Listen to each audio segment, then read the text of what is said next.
Derivatives trading involves substantial risk of loss and is not suitable for all investors.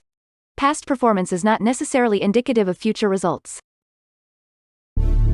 So stressful when the world's on fire. Good God. I can't look at this, guys. Like, my strategy is you buy it and you hope that you got a good spot. Yeah, but we all think you're crazy. You don't fight this. No way. The markets are freaking out and you don't think that anything is wrong? Come back tomorrow and I'll lose it all. Should be fun. Good morning, everybody. Wow, today's a big day, and we just had some news. I'm sorry, I'm a little bit behind here. I spent a little bit extra time making sure I had a good breakfast. Okay, so we're just getting the Treasury quarterly refunding information. That's why the market is moving here. That's going to be a complicated number to dissect, so I don't really think that I want to come in and take direct trades, but the thing that we're going to be looking for is how much of the issuance is going to be in bills.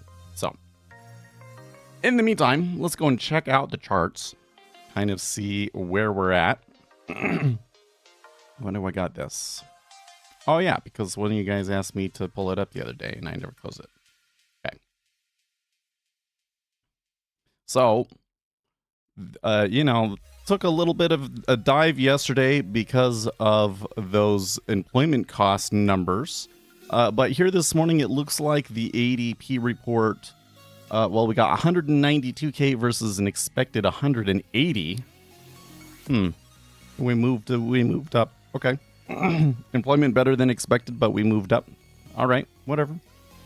S&P 500 down a little bit overnight. I don't know. I mean, they seem to be holding this area okay.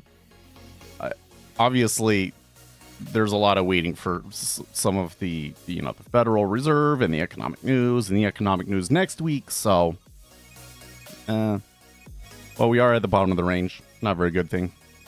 Oil down a little bit further again this morning. And, it sounds like that the offensive in Rafah still kind of on hold. Gold and silver, kind of still trying to recover from that beating they took yesterday. And copper, too. Japanese yen, just kind of like, I don't know. Maybe this eventually turns up. But, geez. And the dollar... The dollar actually kind of taking off a little bit yesterday and moving overnight, but it is reverting a little bit. And then you got Bitcoin. Bitcoin dropping below 60K. That doesn't look very good. Oh, Bitcoin does not look very good. Okay, so we got kind of interesting. So they are pushing up here a little bit.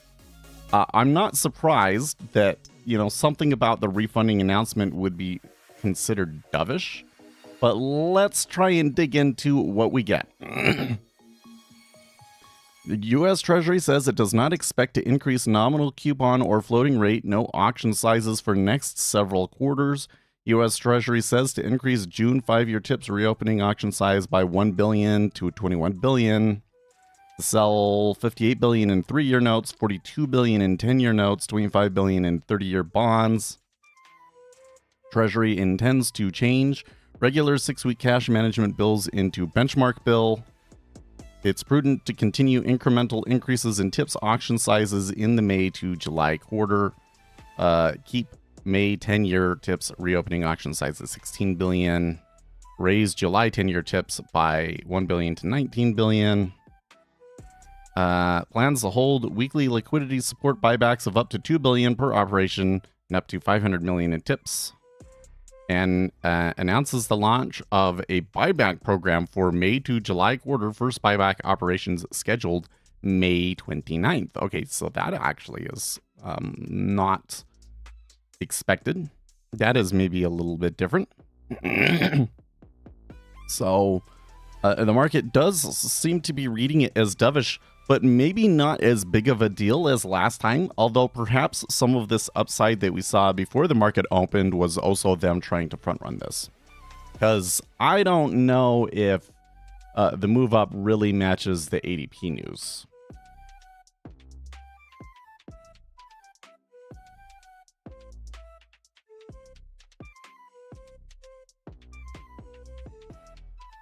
Captain Bryce says, uh-huh. Okay, well, I don't know what you were uh-huh-ing about, but...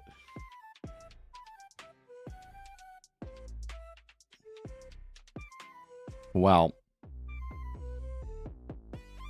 and just looking at the activity on the DOM right here, and we were seeing a couple of... you know, you can't always see it, but here behind the camera, I've got like these tapes, and sometimes because you know, they're hitting into new highs and so forth, they'll have backgrounds, and that's not necessarily signifying that they're stops, but they are more likely to be stops, and we did see a little bit of that earlier. So it looks like there is some activity here at the beginning, and like the flickering on the DOM is a little bit more than usual, but it's also like the movement and the market orders going back and forth are pretty tight. So I kind of see a market that everybody is watching, but is not necessarily ready to do something yet. But you can see there, 3,400 traded at 20. Okay, they're definitely out there.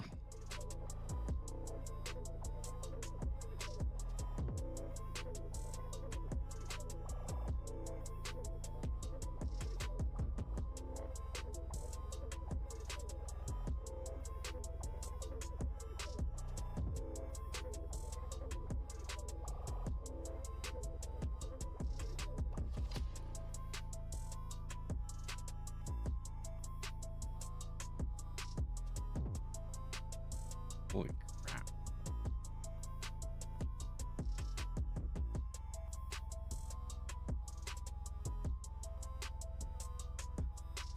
I'm just browsing through Twitter, and there's some videos of the chaos going on the campuses, and I just saw somebody get clocked right in the head with a pellet.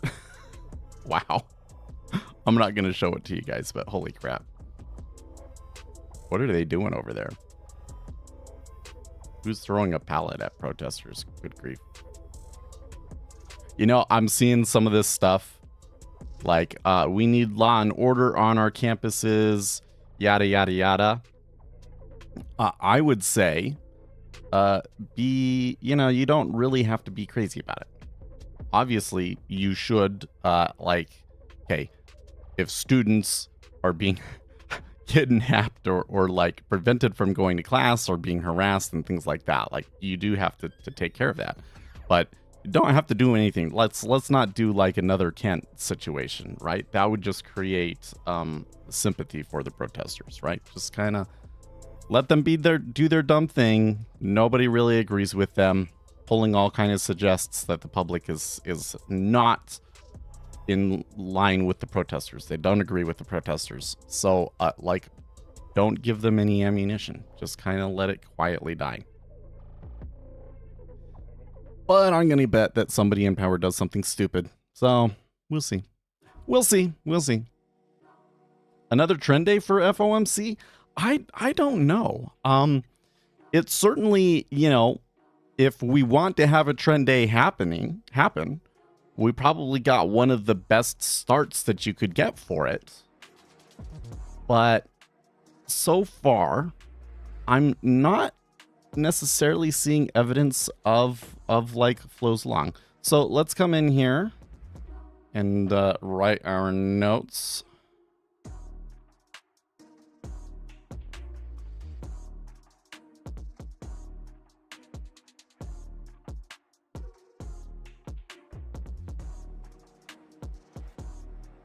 Okay.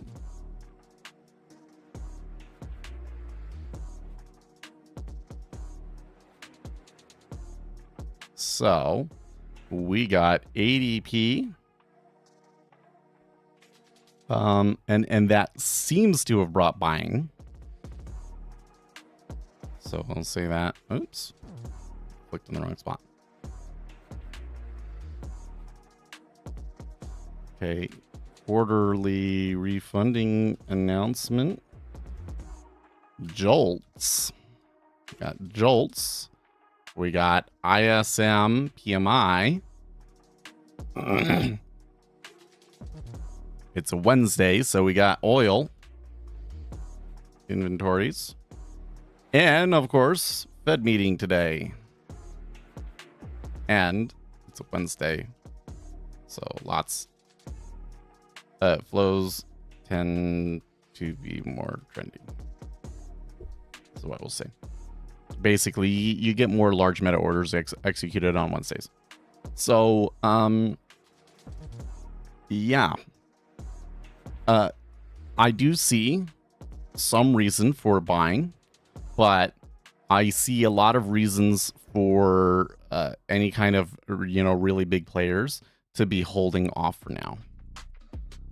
I think that this mouse may be going and that it's soon going to be time to get a new mouse, because I keep getting like my mouse cursor like jumps. Oh, there's a little bit of gunk on it. Let me get this.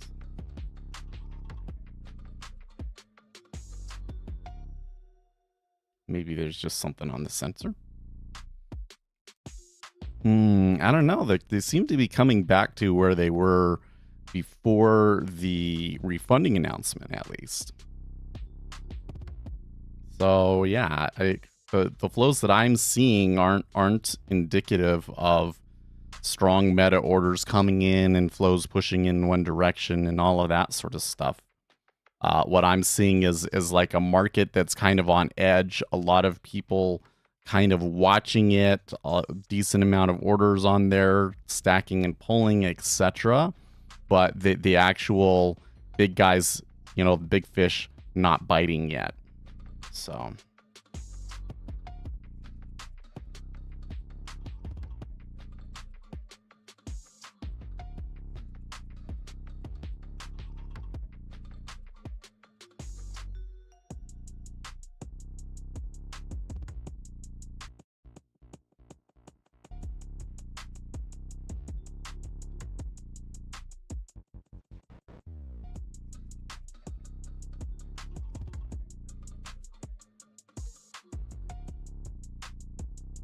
So you want to hear something gross? This morning, I'm making my omelet or whatever, and I cracked the egg. And what I'll do is I'll get a plate out, because you always get a little bit everywhere. So you just do it on the plate so that if it drips a little bit, it's on the plate. So I'll hit it on a flat surface, and then you just there's kind of a little dent, and you just kind of put your fingers in and pull the egg apart, right? So I do that. And I put my fingers in to pull the egg apart, and like the egg like squirts like this. Like it literally squirts and went. And it was like really, really, really watery egg. So I think that egg might have been a bad egg. I think that was a bad egg. Because I put it, the egg yolk was kind of weird. And yeah, I think that was a compromised egg. So I threw that one away. Made an omelet with the other ones. The other eggs seemed to be okay, although they're not the same as my normal eggs, I would say. There was more yolk to them. There was more yolk to them than normal. So now I'm like being all hypochondriac about it. Like, should I have not eaten those other eggs? Like the food's hitting my stomach now, and I'm like, I don't know if I should have eaten that. Is this okay? I mean, I cooked it really well, so I don't think that I should be getting any bacterial infection or anything. Still. Just a little bit. So, that's going to be going through my head all morning. Chris Brooks, good morning. How are you doing?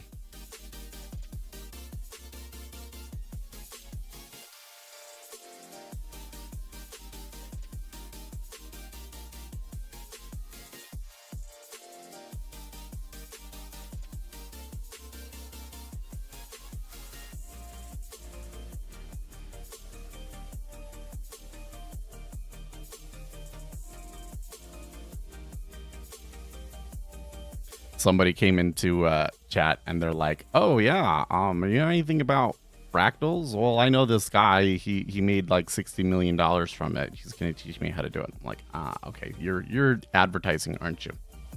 You're advertising, aren't you? Like, you come in to ask something about the indicator and then you ignore everything that they say.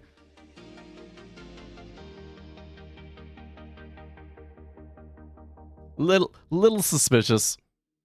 Little suspicious.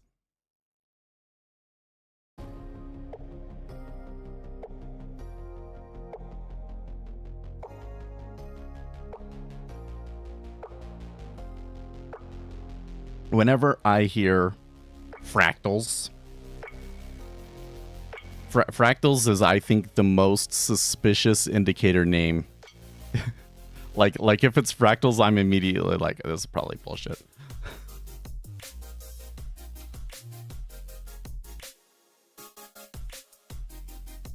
You want to learn about real fractals?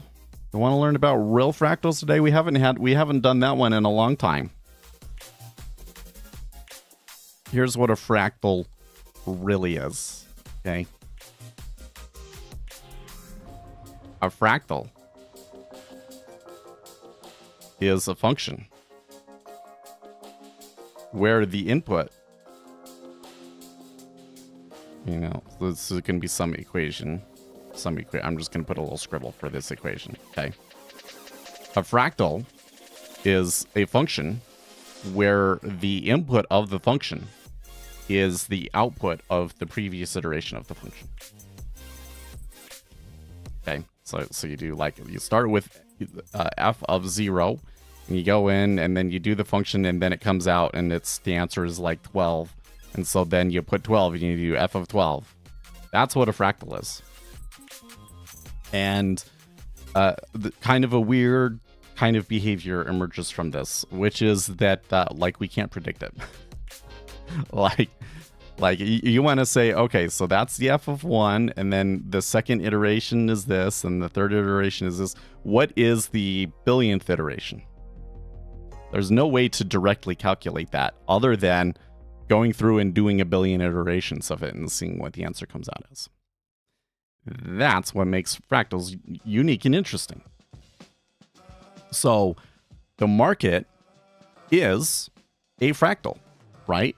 The price that we are trading right now is based on, you know, the previous iteration. People saw the price, they put all of their orders in, and then it comes back, it comes out with a price, and then they all take that input price into their equations and determine what set of orders they want to do after that. So it's a fractal equation, right? And in a fractal equation, we don't have any way of predicting it. Like, what is it going to be in an hour? We can't predict it exactly. The only way that you can do it is just do the calculations. Go through the process, you know, for an hour or whatever the deal is. So there's kind of some interesting behaviors that you get from that. Like I can show you. So here, if I pull my OBS over, now you're going to get like this weird reflection thing where it just goes down and down and down and down and down and down, right? I can pull up like the magnifier here on my system. Okay, to like really zoom in on it, right? Okay, and when I really zoom in on it, you start to see all this weird stuff. Like it really gets weird. Wait, I want to be like right there. So like when it really gets in there, like with my mouse, okay, like why does it look like that? You see how it's like there's like it's black on one side and it's gray on the other side, and then if I move my mouse around a little bit, I might be able to get it to change. Like, and my mouse doesn't look like that. So where did it pull all of that stuff from, right? Like, I cannot predict what it's really going to look like. But there is one thing that matters, and that is like, what is there to begin with, right? If I come over here and I look at the blue and then come back, I might be able to get it to do something different.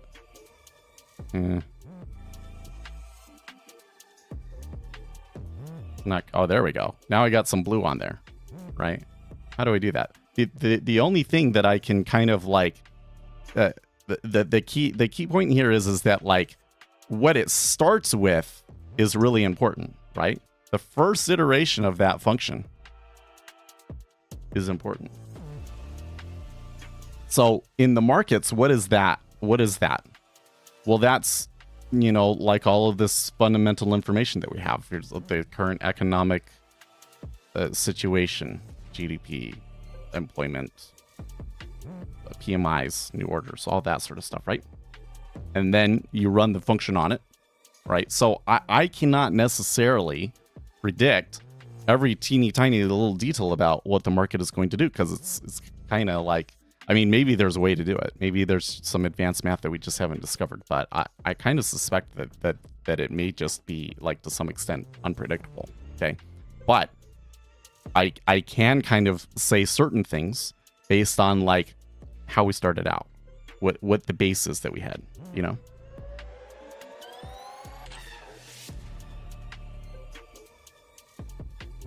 Your updated indicator pack came with the market order imbalance thingy. It should. Is it not in there? Maybe I need to re-export it later today.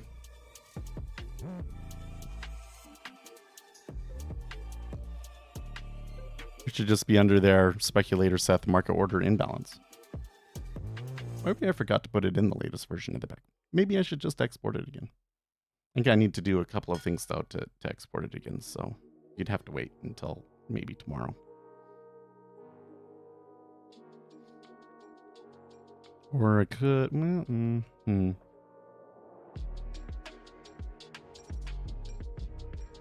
I forgot Ski. Yeah, maybe what happened was, like, I put it in one version, and then I forgot to include it in the next version, because I wasn't sure if I put it in.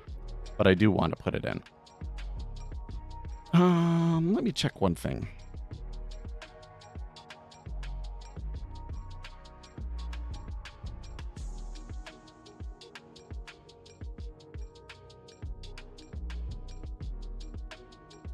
Okay, but what about the old PC?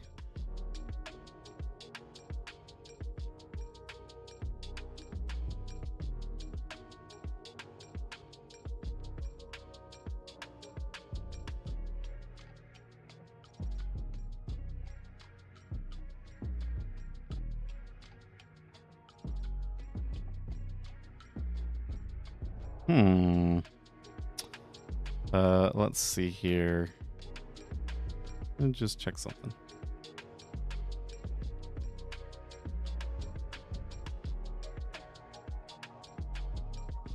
Oh, I have it over here.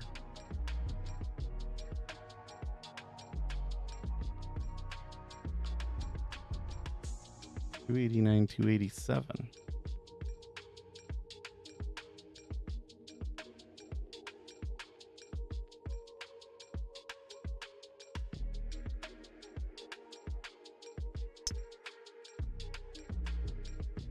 Oh no, that one is $289.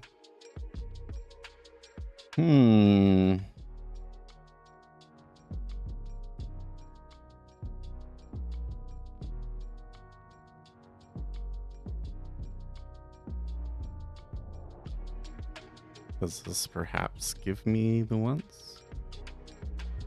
It does. This one has it. This one has it.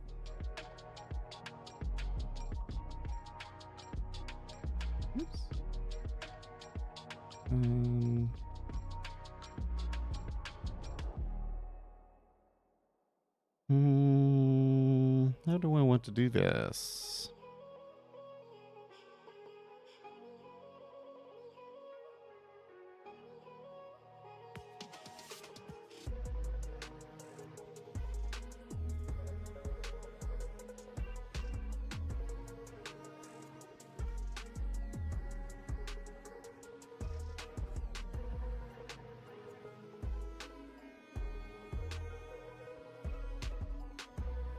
Oh, this one that I have here is an older one. Okay. I think I can just push it over. And do this. I'll rename this one. Okay. 1.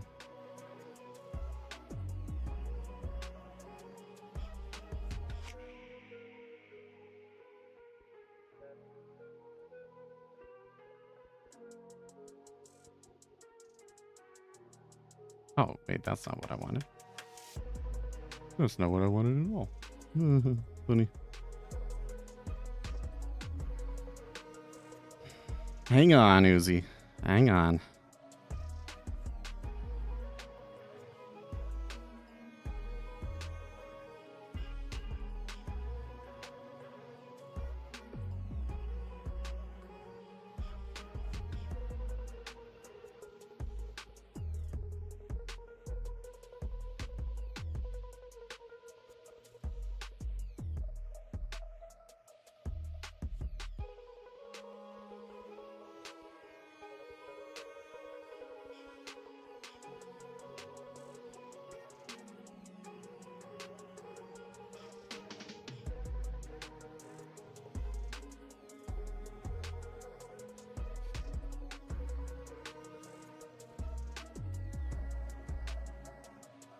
Okay. Try re-downloading it from the website.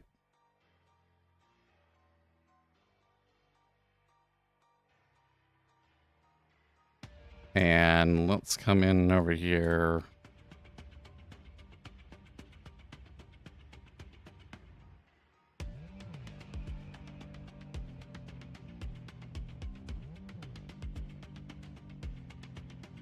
And just change the Elite Indicator Suite date 0501.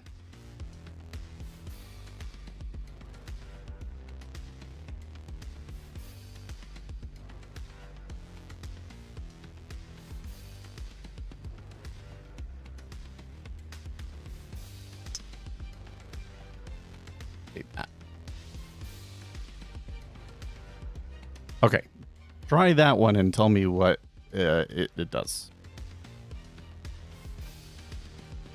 And it should have it in there. And the other thing to check would be that the spread indicator has the option to change it into candles.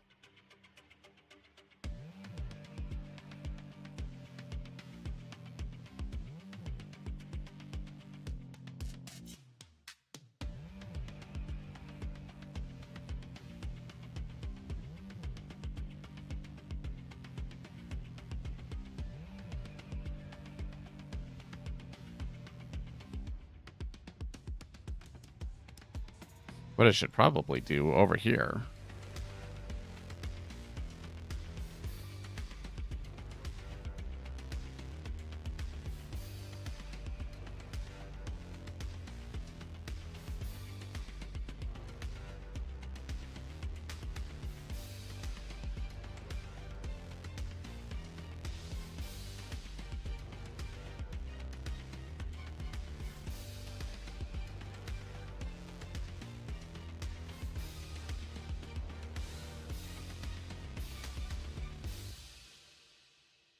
So that was when that zip file was generated, was January 2023, and I do believe that was the last time that I changed it, but I will rebuild it again today.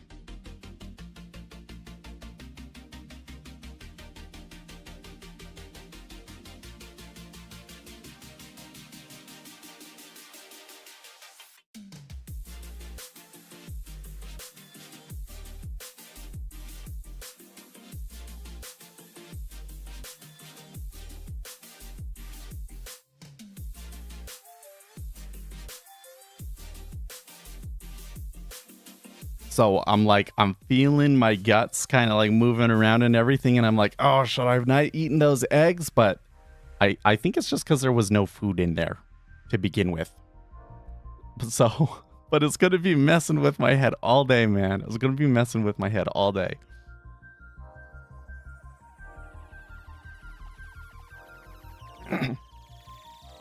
I got to convince myself. It's fine. It's okay. Anyone know of some good markets to trade in the evenings? No. Well, so if you're going to trade in the evening, you can trade. Well, you can just trade equity indexes because they react to the Asian markets, or you can trade the currencies like the Japanese yen or something like that. But generally speaking, if you really want to do this, it's better to like be able to do it before, you know, you go to work, essentially. Like just live on the West Coast and do it early in the morning. Just move, Joe. That's all you gotta do. Easy peasy.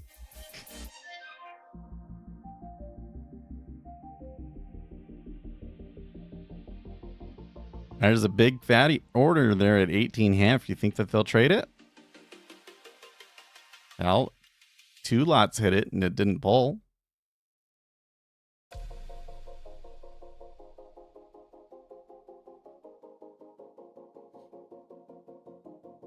I think that bid side liquidity might be for real.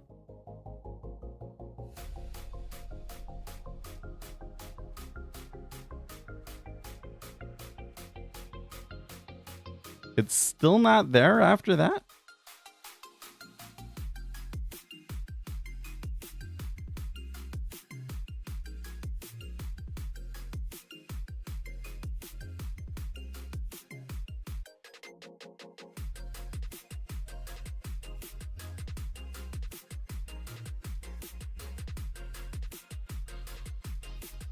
Market order imbalance? Gosh, dang it.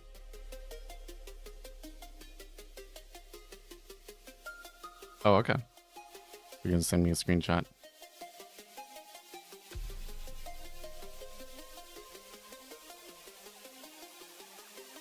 It's definitely not there. But yours still has synthetic dollar index. Try doing this. Try like uninstalling it first. Maybe it's not letting you.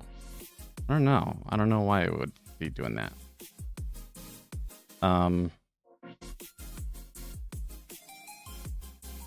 Like you can go tools, remove Ninja Script assembly, I think it is.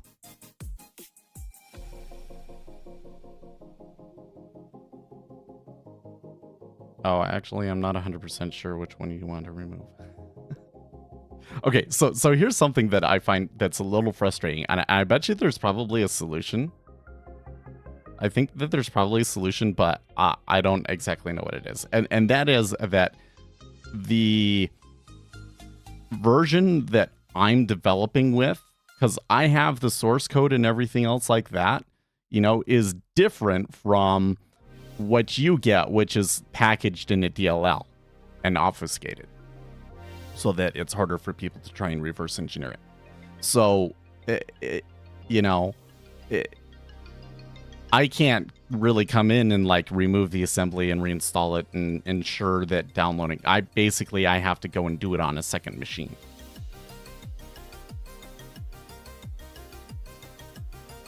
But I don't even remember what is the name.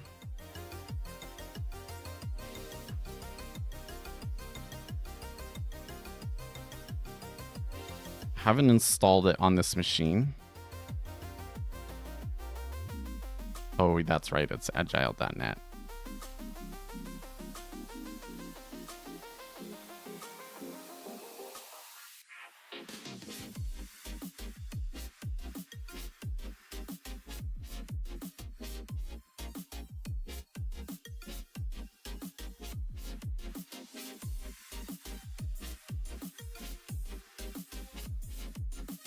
Oh, no, come on. I did it in January.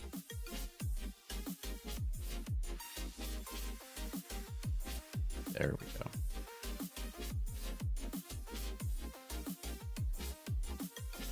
I haven't installed it on this new machine, so let's do that.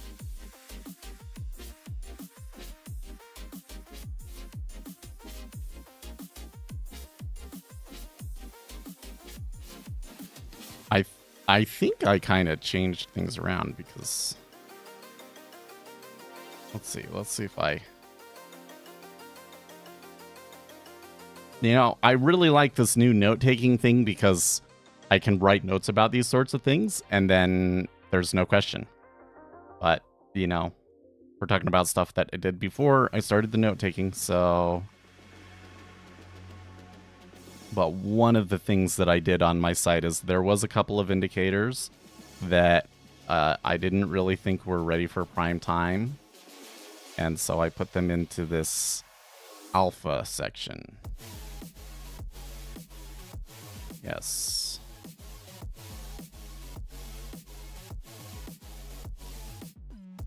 Name them SPSZ.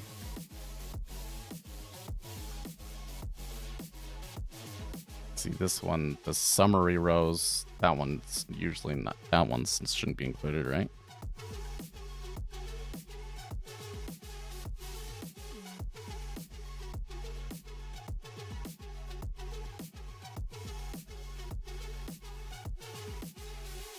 Yeah.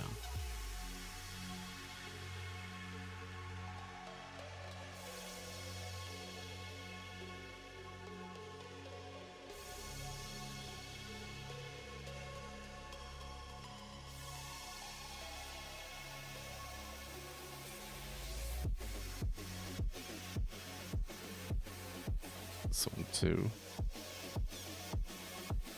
This was a version that I made for somebody to debug with.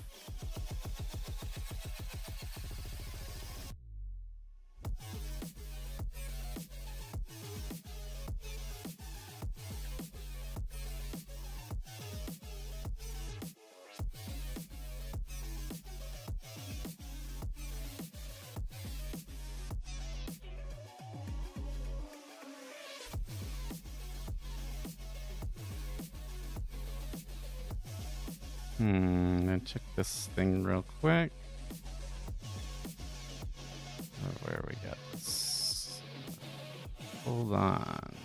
Oh yeah, let's cast all that stuff.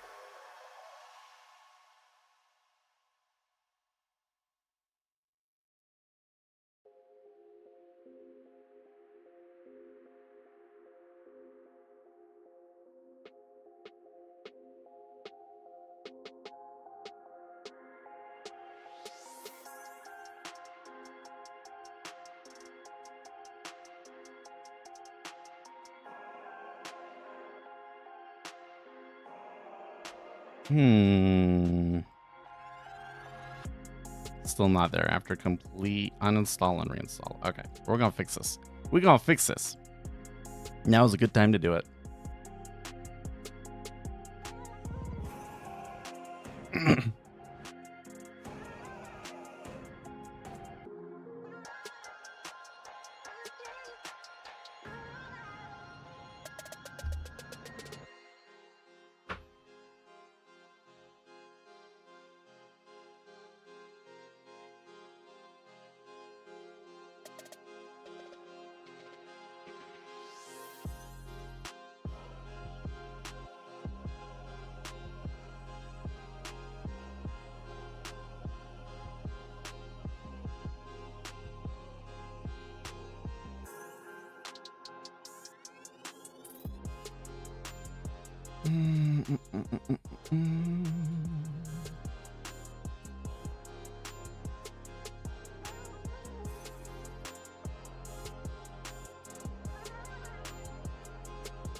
Let's make a new folder here.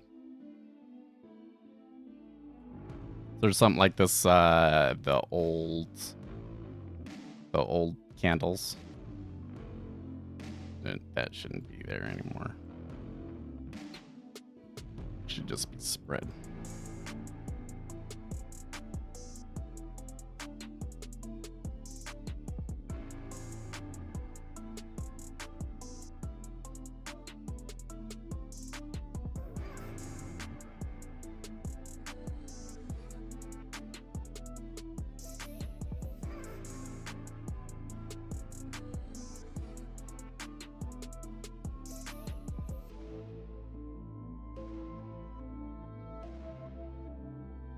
Oh,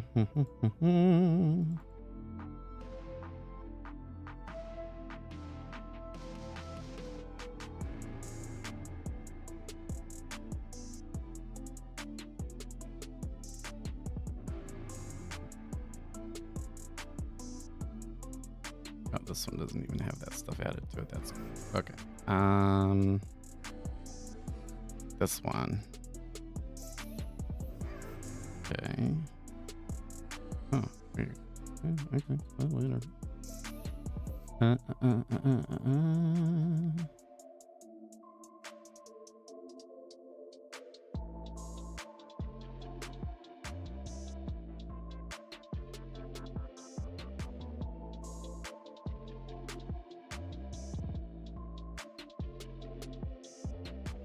There's some like a Santa Fe. Maybe I should put that one in, but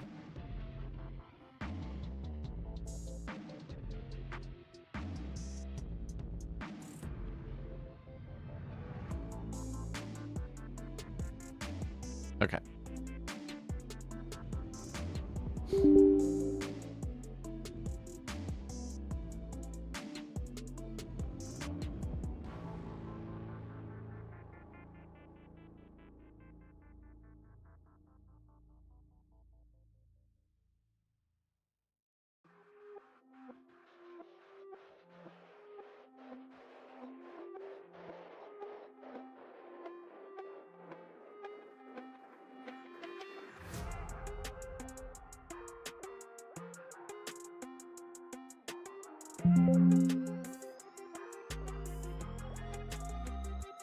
What?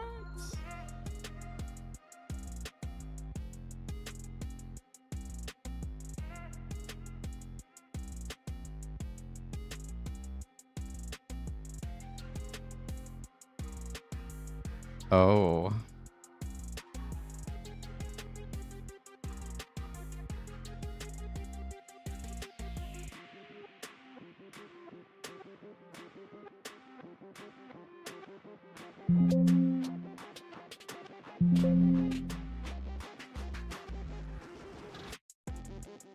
I'm gonna have to contact them. The license is locked to your MAC address, and since I'm on a new machine, it's not going to accept that. It's not going to accept me.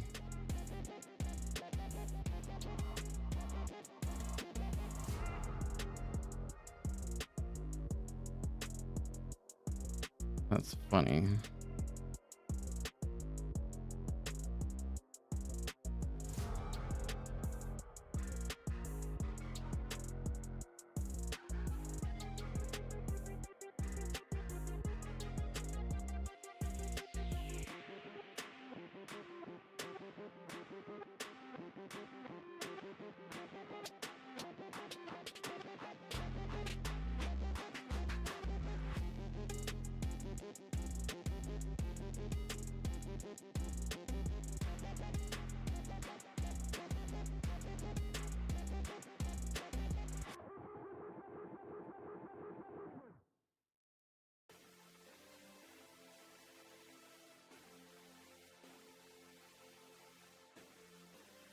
Although this happens in...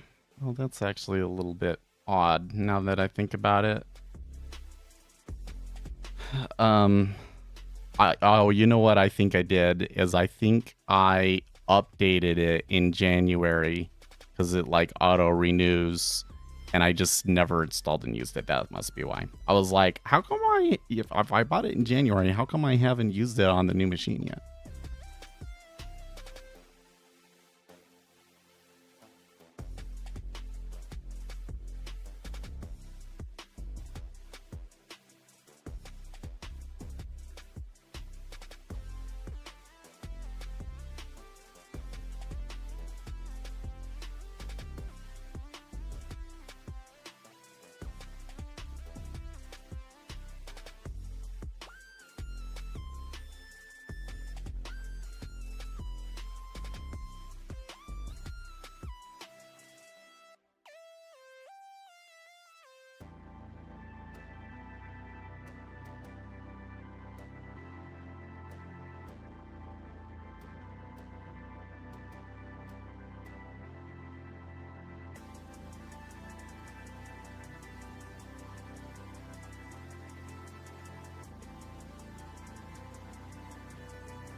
Yeah, well, so what I can do here is I think I can still do it. It's just not one that I would want to put out everywhere. Not that Uzi would be able to do anything with it per se, but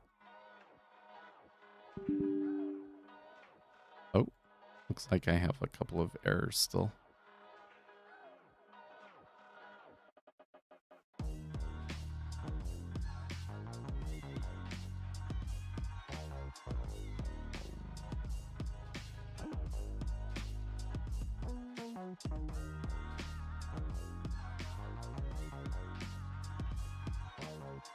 Yeah, didn't like the ones that I just renamed there.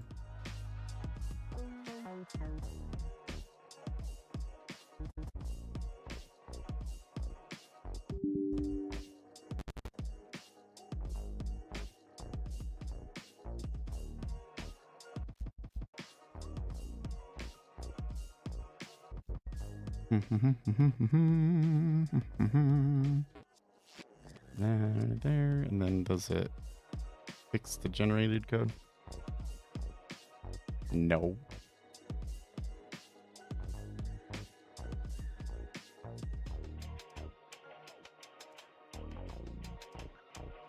If I just remove that region, will it recreate it? Yes.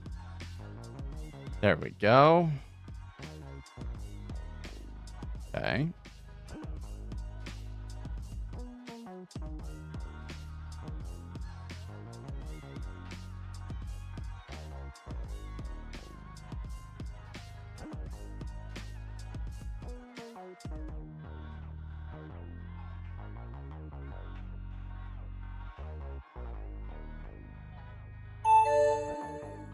Better.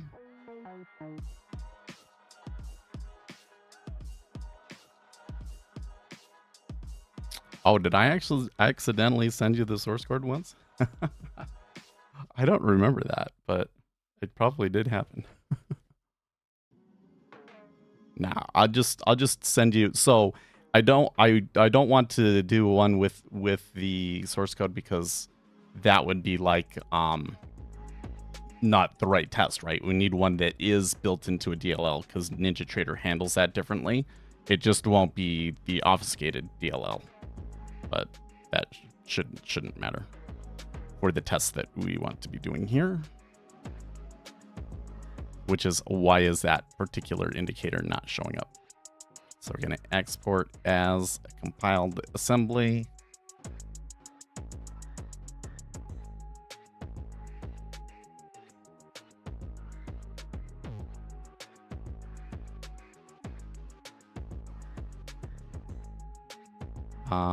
And I'm just gonna call it version 1.4.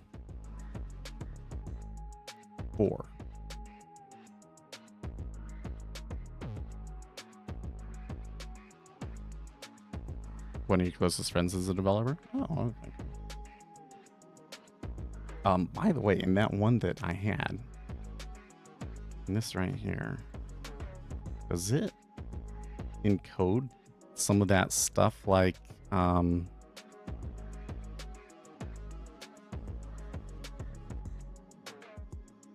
that version information in it?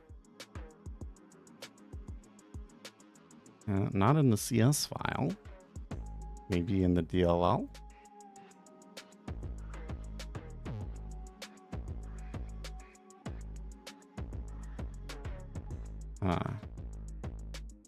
I can't tell.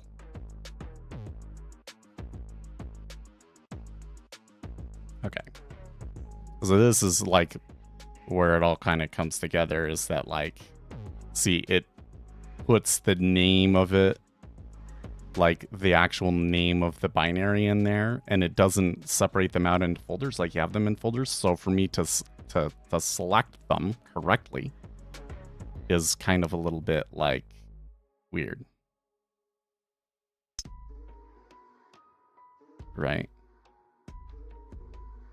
Okay, so like I have a spread multi, that shouldn't be in there. either. So I'm going to come back here into NinjaTrader and move that one. That one was kind of an interim version of it. And see, when I do it normally, I I just remember, oh yeah, I don't include that one. But I'm going to come in and change it so that there's a Z in there. And right here, that's it. Fix them all.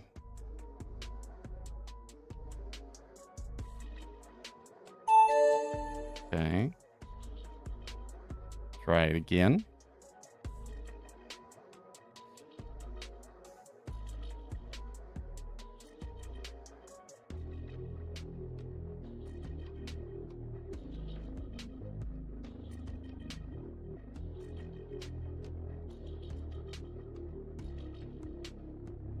So now when I come down in here, right, they should all be SPS.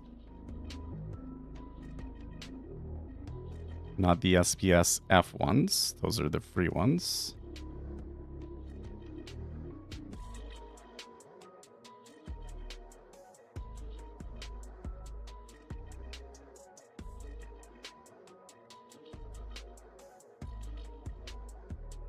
Okay, and then these are all of the Z ones, right? Okay, so now I don't see the one in question there on that list because it was market order imbalance, wasn't it? So does it not have the block buy? Well, that was, did you see that? That market order that just came through? Like they just cleared 3 prices all at once. Holy crap. Somebody just showed their hand. Maybe we are going to get a trend update today, guys. That was wild.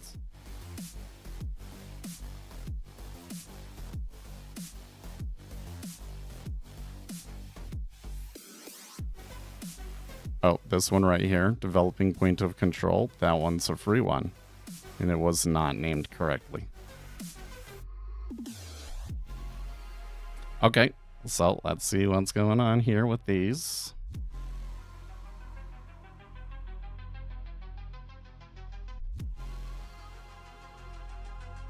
Okay, so first of all, this one should be SPSF.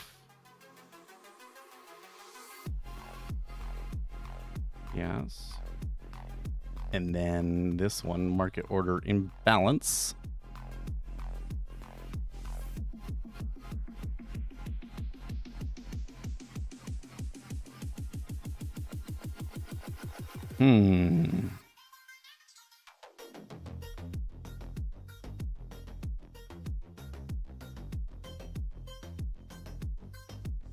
No, it should be there. SPS market. Oh, there it is right there. Okay, maybe I was just hallucinating. Advanced cumulative delta. Then all of the Fs. Maybe the free one should be like A or something like that. I don't know. Anyways.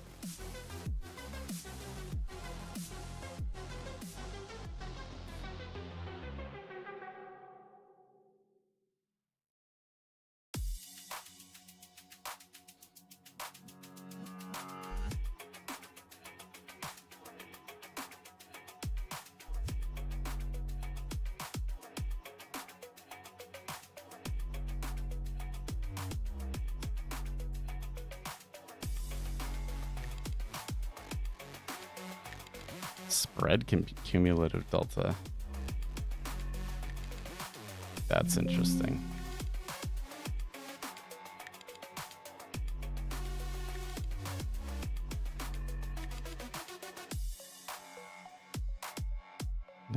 Double check that one. Where'd that come on? Where does that one come from?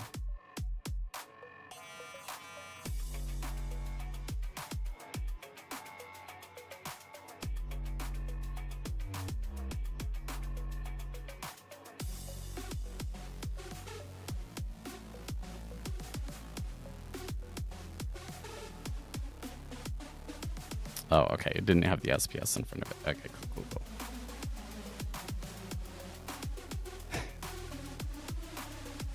Okay, now I'm going to come over to my website and just kind of confirm that they match. Alice, inventory, Kalman, largest resting orders, level 2 changes, level 2 tape. Oh, that one is the, we have to add those separately.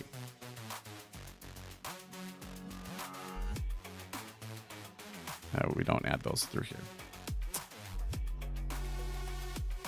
Market order, imbalance, multi-ATR, bold prices, range histogram. Oops. Range histogram free shouldn't be in there. Resting orders, spread, synthetic dollar index. Oh wait, does the synthetic dollar index have the thing too? Hold on.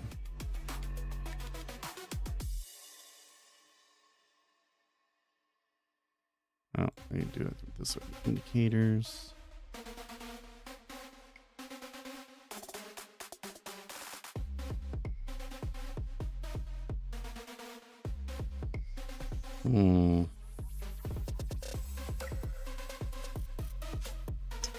I guess I never changed that yet, but I should.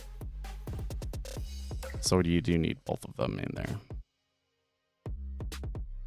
Or actually, rather, if I come in and I do it like this, and I do dollar index. Yeah, it doesn't have all of the cool new stuff. Okay.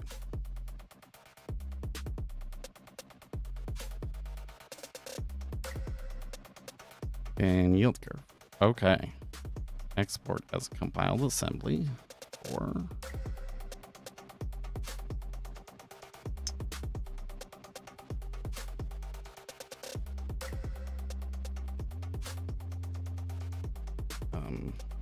wait, what were we calling it again? Oh yeah, speculator Seth Elite.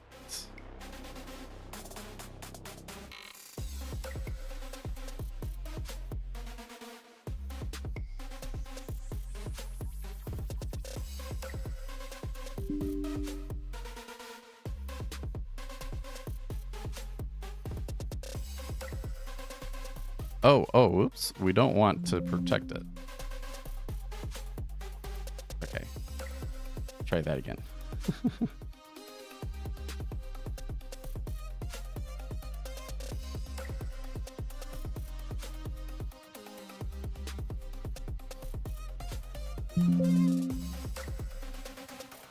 It exports it so quickly. It's a little...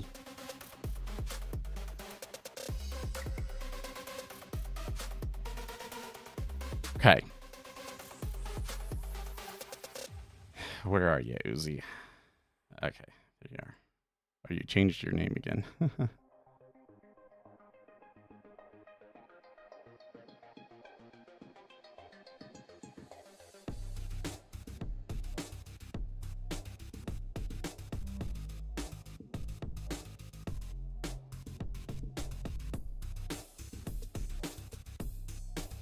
There we go.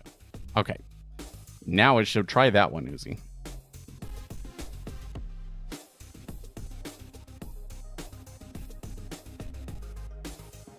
Oh, I changed my handle because Discord made us when they did dedicated handles, and the one you had before was taken, or you just wanted a new one. I gotcha. That one's so frustrating because, like, that change, like, nobody liked that change. Nobody liked that change, but I really felt that it was a necessary one.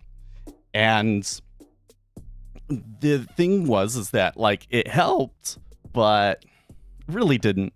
There's still so many people that try and impersonate server admins.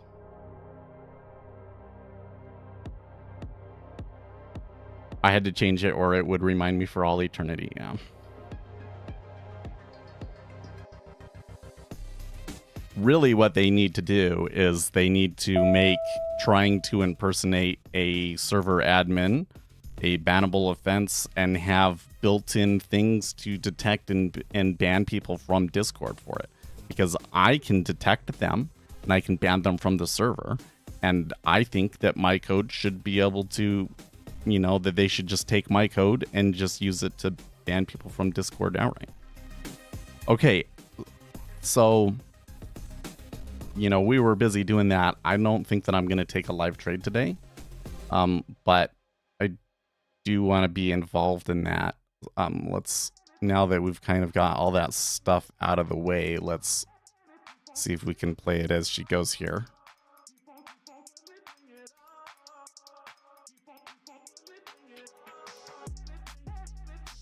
Nick Timmeros, 27 seconds ago, Fed watchers continue to push back their expectations of when the central bank will lower rates. More of them now anticipate just 1 or 2 cuts this year, and that was before today's uncomfortable ECI report.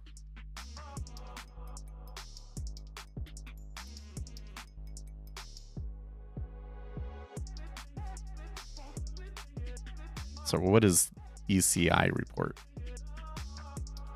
I think he's talking about the refunding announcement, yeah? Hey, Tarek, how have you been?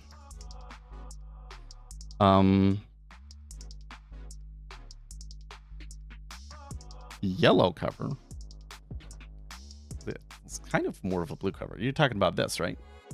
Trades, quotes, and prices. Financial markets under the microscope. That's got to be the book, right? Ah, okay. Now he's got it.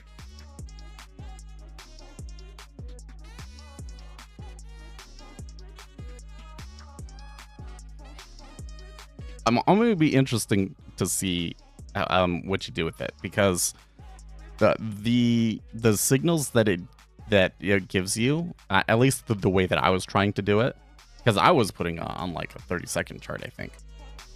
But you had to be fast, but it was something that was like, oh, I mean, this gives good signals. It's just that like it isn't able to filter for the trend very well. And I was like, if I was doing this manually, I think that it would be freaking awesome.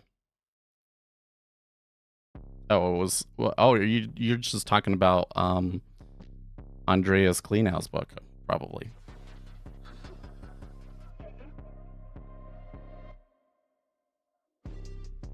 Following the Trend, Diversified Managed Futures Trading by Andreas F. Kleinau. So the video about that I was making about that is out now. Put it out on Monday. So I mentioned it in that video too, if you ever forget.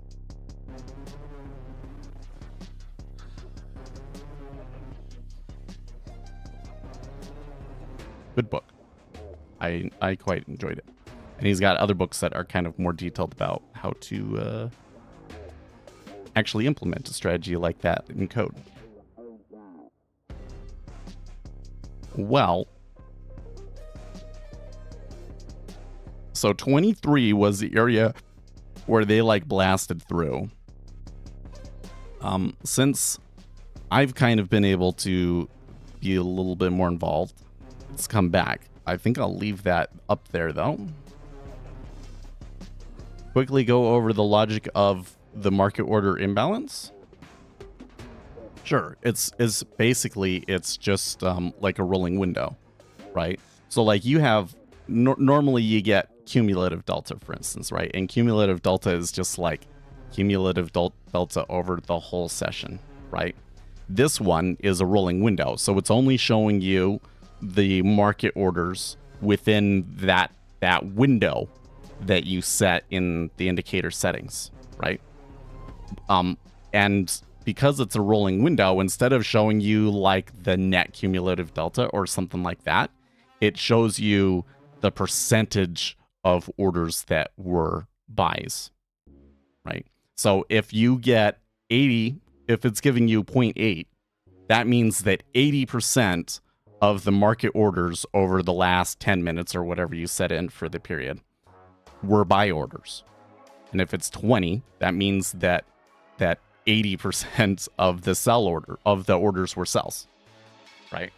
So when you get that big of an imbalance within certain windows, if the market orders are that imbalanced, there is a strong propensity for it to mean revert. So it's like a really, really short-term mean reversion signal.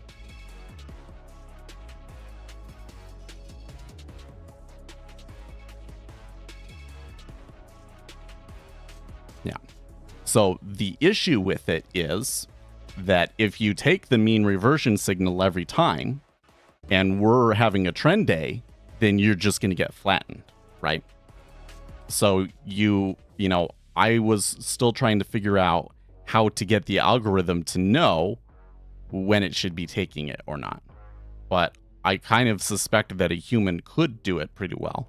But then if it's a human, you'll be slower. So I don't know how that'll all work out. Yeah, have you tested on data? I did test it on data. The other issue that I had with it, though, was that the entries on live versus tick replay were not, especially when I was doing it on a 30-second bars, It was, they were just too different. It wasn't that I was getting terrible results on live either. It's just that they didn't match up with the backtest.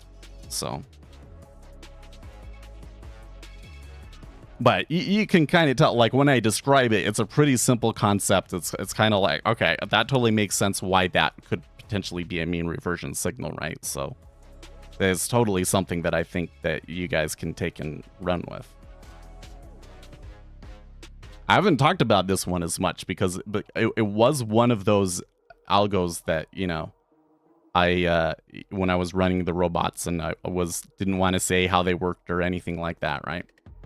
And I kind of kept it quiet. And then it was like it had been there for such a long time. I'm like, oh, I might as well include it in the indicator suite because I do think people could try and take advantage of it. I'd say an above below 50 approach. Oh, well, sure. So you could also try and use it as a filter for other signals. Yeah, for sure. You definitely could. To say, okay, I only want to go long if the market order imbalance over the last 10 minutes is over 50. Or maybe you'd say I only want to buy if it's over 55. And I only want to sell if it's below 45 or something like that, right? And the further you'd put it, the more strict of a filter it would be. Less trades, but hopefully better win rate. But like I said, because it uses order flow, I can't really backtest or do any of the kind of like machine learning algorithms on top of it to figure out the best parameters for it and stuff like that. So that was the one where, okay, I'm going to switch everything, I'm going to take that data and interpret it with Python so that I can incorporate some machine learning, even more dramatic machine learning with it. And that some of those indicators I'll just have to rewrite in Python, essentially. And I haven't gotten around to doing it yet. And this momentum video was one of the things that was kind of keeping me back from doing that, because I was like, well, if I have time to work, I should be working on that video. Now that I've got that video out, I have some video ideas to come, but they aren't nearly as important, and so I should be able to take some time and do some of that programming. How do you incorporate order book data into code? Well, so I do have some free indicators that has a little bit of the base code in it. Trying to think about which one it was. Oh, it looks like we ended the playlist. So if I come back here, Ninja Script Editor, I do think that there's at least one in here that does order book data.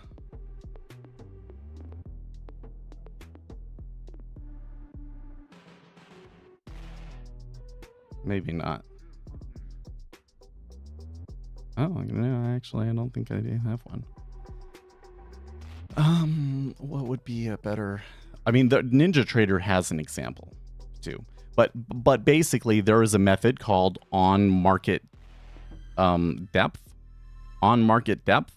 that basically triggers every time that there is a change in the depth of market. And then you have to take that data and input it into some sort of data structure that you've created.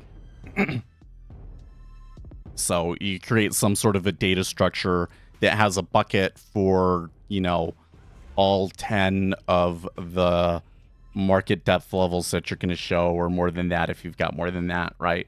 And then you have to, based on what kind of message comes in, you update them, right?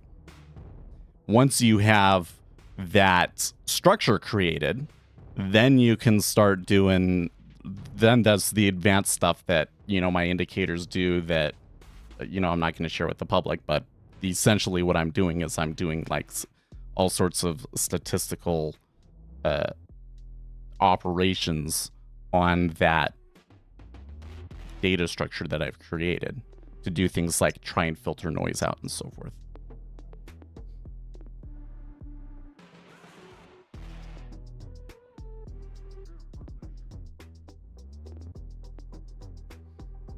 So it's kind of one of those weird things like the basic, like just getting a really basic order book that like display the depth of market on your chart or something like that. Relatively simple and straightforward code, but like it really quickly ramps up. It's like some of the things that I'm doing with the data structures would be difficult for me to explain to non-programmers. But that's basically how you do it.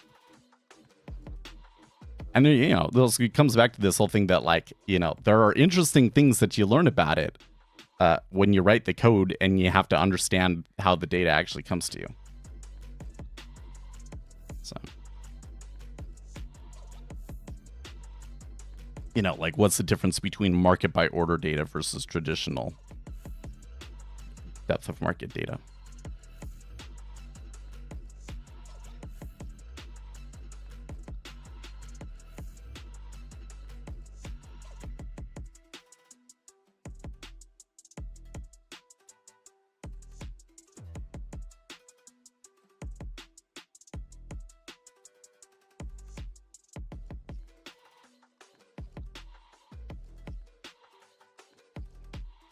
Any tips? Well, so I have a video I made a really, really long time ago. Like I have 3 main Ninja Trader programming videos. The first one is how to use the debugger. The second one is like the major functions in Ninja Script. And then the third video is how to use data structures. And in that video, I essentially show you how to create a structure for something like an order book or a volume profile. I think that example is kind of more of a volume profile, but yes, thank you for reminding me, Uzi. In 2 minutes we will have PMI final.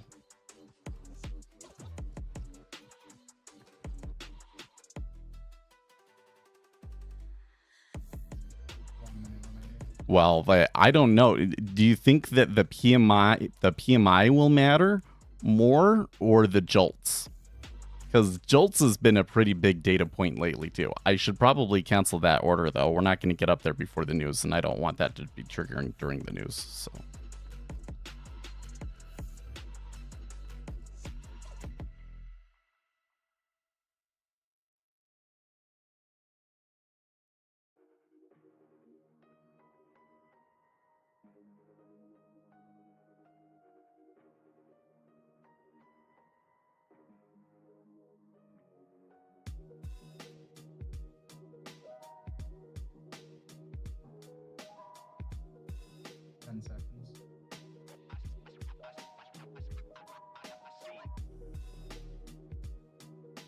Oh, I probably have my speakers on. I need to turn that off.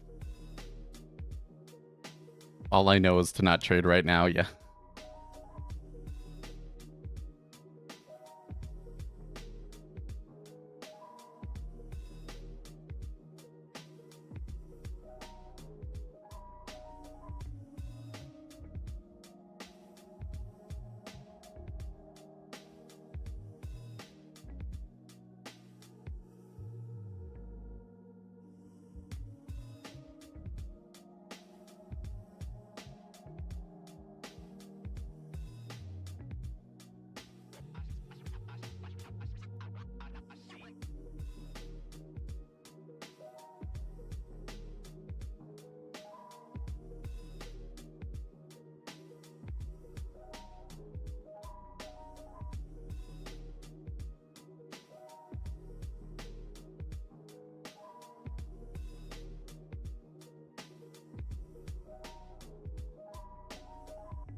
I think I still haven't gotten a single tick on the 5-year micro since its inception. It's always blank on my analyzer screen. Dude, you know what? It's so true. Oh, well, you know what? For one thing, because it's May, we need to roll over. I totally forgot about that. This should be K.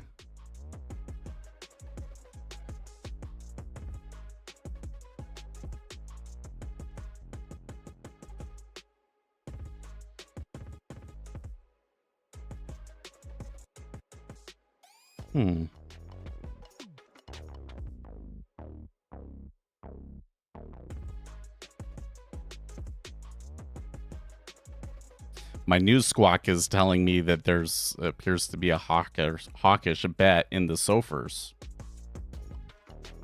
That's curious. It kind of looks to me like they used that excess on the upside. They're kind of flipping it around now.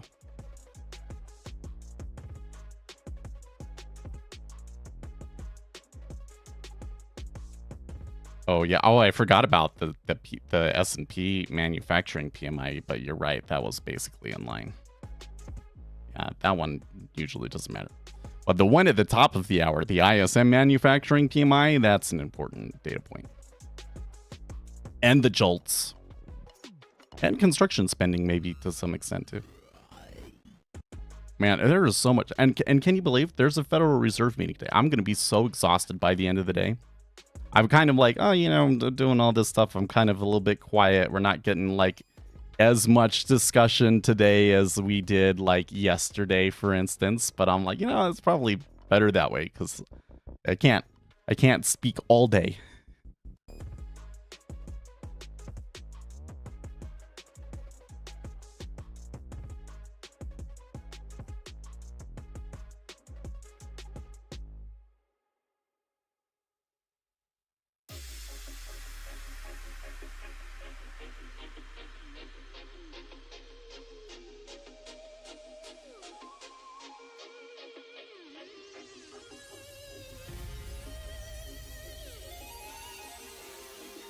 I hate that Discord changed things to if somebody messages you that you don't know, it goes into this message requests area that is not as prominent. So I'm not as quick to notice when somebody has messaged me, unfortunately.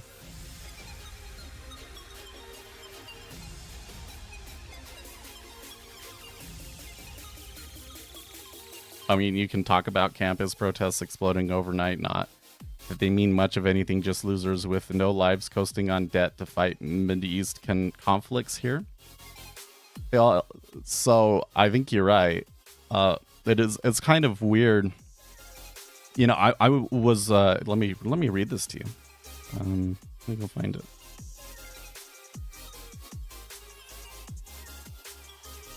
If I can even find it. Hold on a second.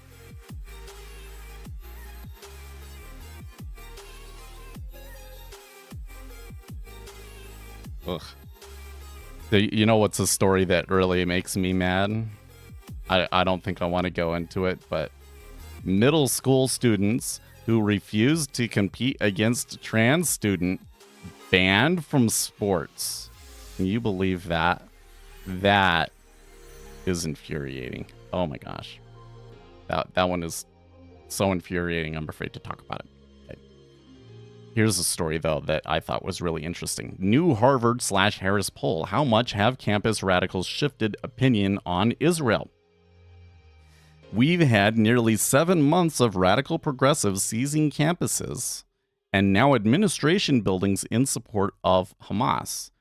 In the beginning, they claimed to support the Palestinians, but lately the rhetorical masks have slipped even while the baklavas have stayed on their faces. The extremists have been demanding from the river to the sea since the beginning, but most, if not all, of these demonstrations now routinely feature Hamas iconography and openly praise their efforts. So, this one... just the way that article started kind of made me think a little bit, because it does seem like, oh, this is like a news story. like these protests have been going on everywhere and are becoming a big deal and yada, yada, yada. But the reality is that this actually has been going on since, October 7th. Like there was people protesting essentially in favor of Hamas from, the very day that Israel was attacked. Wasn't as prominent, but it's been going on this whole time. Okay, and this most recent spat has been going on for about a week. Okay, so anyways, after more than half a year of radical awareness raising about the supposed Israeli occupation, how much has this changed American opinion on Israel and the war? A new Harvard-Harris CAPS poll shows that opinion has shifted, ... not at all. Not even a little bit. In fact, which we can see from the results of a February survey by the same pollster. So they did it in February and then they did it in April, and we can see how has it shifted. Okay. 2 in 3 voters would only support a ceasefire after Hamas releases all hostages and is removed from power. Right. So the question was, do you favor an unconditional ceasefire in the Israel-Hamas war that would leave everyone in place, or do you think that any ceasefire should only happen after the release of all hostages and Hamas is removed from power? 67% in January. Wait, was this one the January or was this a February? Oh, remember these, and then you come down. Okay. Do you, in this conflict, do you support more Israel or more Hamas? 80% Israel. Do you think Israel is trying to avoid casualties in fighting its war against Hamas or not trying to avoid such casualties? 67% trying to avoid. Should Israel move forward with an operation in Rafah to finish the war with Hamas, doing its best to avoid civilian casualties, even though there will be casualties? Or should it back off now and allow Hamas to continue running Gaza? 72% move forward with an operation in Rafah. It's kind of funny how we got another summer of leftist do whatever you want protests and no one sees the day of jail over it. It's an election year though, so it's all... Yeah, well, so I don't know if... I don't know. That particular conspiracy theory that they organize protests like this in an election year, there does seem to be something about that. You see more of this stuff in election years. For sure. But I mean, look at the poll, man. This is advantage Trump. Like this is killing Biden. Okay, you have this small section. Okay, we're talking about maybe 20% of the American public that actually agrees with or identifies with these protesters. Okay. And Joe Biden is bending over backwards to try and appease them. They're not happy with Joe Biden in spite of whatever he does. And in the meantime, everybody else in the country is looking at this in horror. Like, oh my gosh, there's people on my universities openly protesting in favor of terrorists. It's just like that is the narrative that is playing out there and that everybody is hearing. And so Joe Biden is bending over backwards to appease a left that can't be appeased, and in the process completely losing the middle. So it is absolutely just devastating. I think Joe Biden right now, it's making it very hard. And I think that you will see, I think that we probably need to wait until after Memorial Day. But look at how the polling shifts between now and Memorial Day in key swing states and in the overall polling. Trump versus Biden head to head instead of like battleground state polls. Because I'm going to bet you that Trump gained some support. There definitely is money behind this. It's proven. So we know the groups that are organizing this, and they've been able to track the money and show that it's coming from Soros and other rich billionaire liberals. I was watching this debate the other day. So I think it was what is this guy's name? I can't remember his name. It'll come to me in a second. But this college kid was trying to claim that all of the rich people are Republicans, and he was like, no. Like, the richer you are, the more likely you are to be Democrat by a large margin. Like, all of the 80% of the billionaires are all far left. And yeah, they contribute to these causes. There's absolutely money coming through, and these are kind of like exploding up bigger now because money has come in. But so I'm not questioning that at all. What I'm questioning is, if this is some sort of organized strategy to sway the public because it's an election year, it's backfiring, right?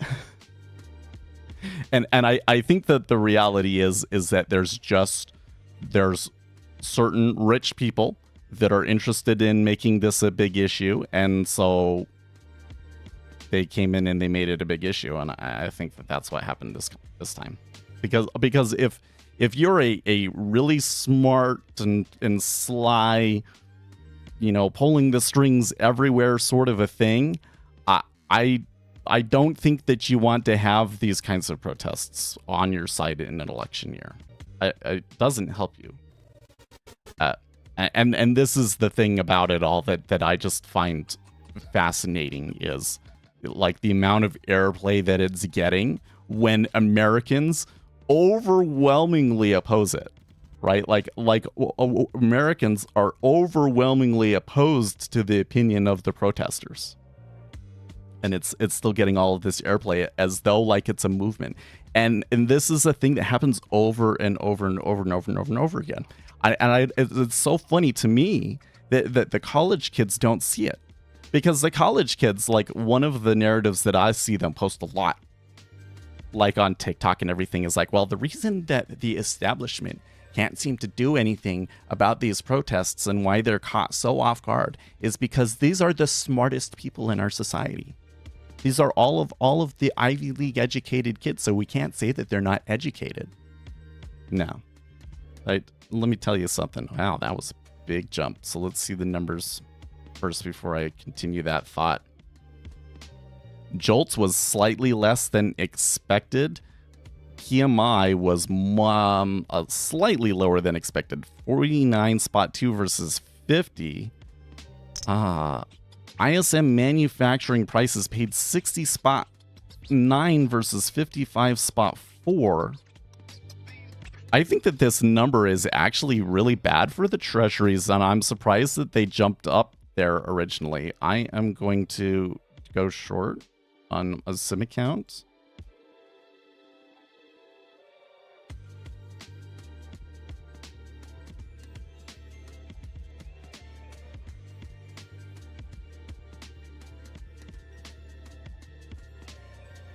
$60 days ago, I was in a personal Discord with friends, and in here telling y'all they'd use the port the U.S. is building over there to export refugees to the U.S. And then yesterday they announced that that was not the first time that they announced that they were thinking about bringing refugees over to the United States. And that's another big one is I think that most people in America are probably sitting here are you kidding me?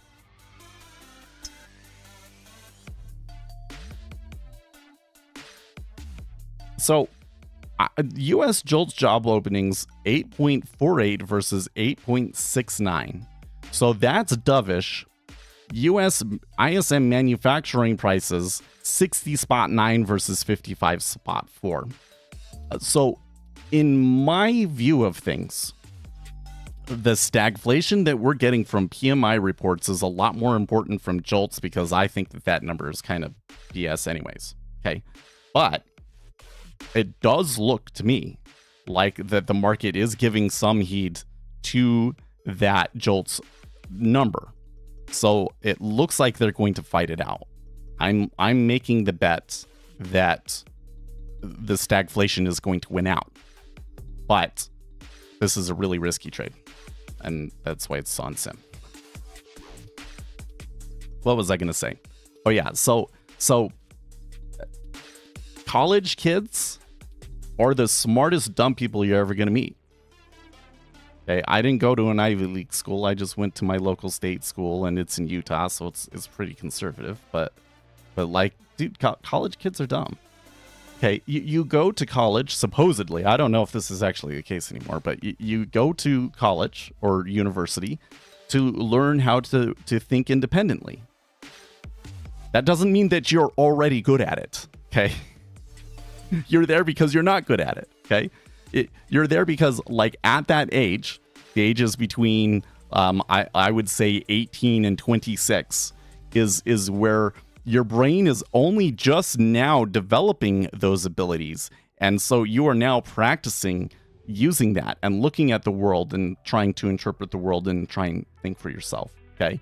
And so the reality is that when you are a youngster, so it's so funny to me because, you know, I used to think, oh, those are adults, but, you know, to me now they're just kids now that I'm almost 40. Extremely vulnerable to manipulation. And I would add, extremely vulnerable to biases against their in-group group. Basically, when you're a teenager, you kind of have this propensity to want to leave your family, leave your town, or whatever in-groups you have, and go and find a new place so that, you know, you can go and find a mate that has different genetics from you, essentially, is kind of why evolutionary psychologist theory about why that happens. Okay, but so yes, it's extremely common to see college kids basically like railing against their own country. And so when people say, oh, it's the college kids are doing it, maybe we should pay attention to them. No, like I would be immediately suspicious of, you know, any of the ideas that are coming out of them, because they make this mistake over and over and over again. And what I see happening right now reminds me very much of Vietnam.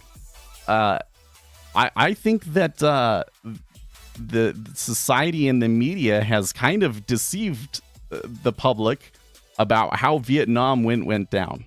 Okay, they romanticize the protests against the Vietnam War. All of the kids unified against the Vietnam War, and it was this great movement and everything, and then everything was happy, right? They never tell you how it ended. How did it end? I'll tell you how it ended. Some protesters were killed, and then the week after they did a poll, and 60% of Americans said that the police were justified. And then Richard Nixon went on to have the largest margin of victory in an election ever. So the leftists at the universities that were protesting probably hurt their cause more than anything. Like that was the shift. It was because of the Vietnam protests that U.S. went conservative, and that's how you were able to get Richard Nixon and then Ronald Reagan later. Because Reagan was the guy that ordered the police to go out and, you know, caused the whole controversy with the Kent shooting. So, yeah, I going back to the whole thing that the statement that Uzi made that started all of this, you're right. Like it kind of doesn't matter in some respects. It seems like something that should matter, but to us, for us in markets and everything, the only effect, if anything, is that Trump is even more likely to win the presidency now, which is kind of a funny. I find it an odd thing to say that's the conclusion, but that's the conclusion that I come out with based on, you know, the past history and how these things tend to go.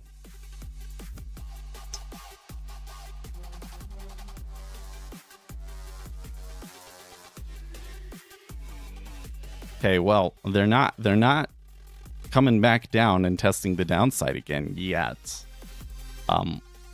Flows looks like that there was more buyers than sellers during all of that.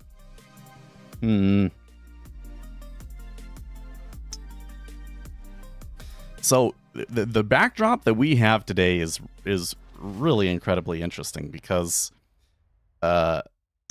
we're getting so much economic data around a Federal Reserve meeting. Like that JOLTS number. They're going to ask him about that JOLTS number today, right?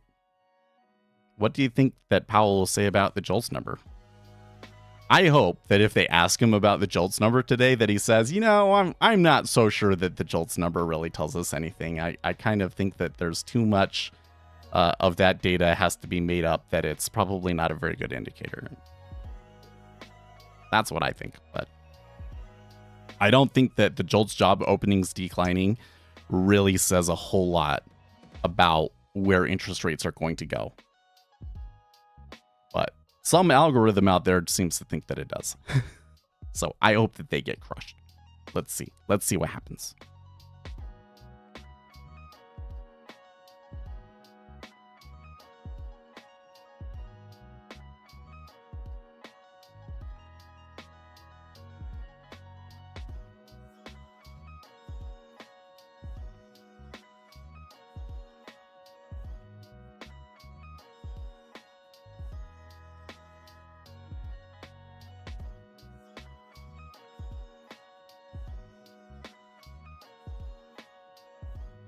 Okay, there's a few ticks down.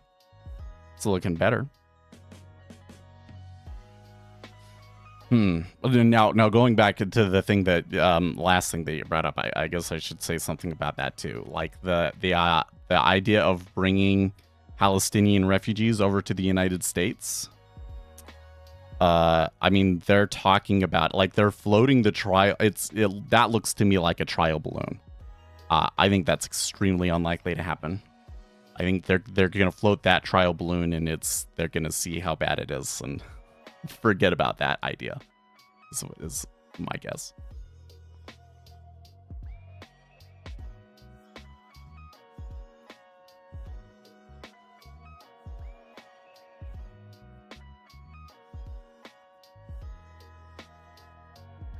Okay, so I'm keeping an eye on this 20 here.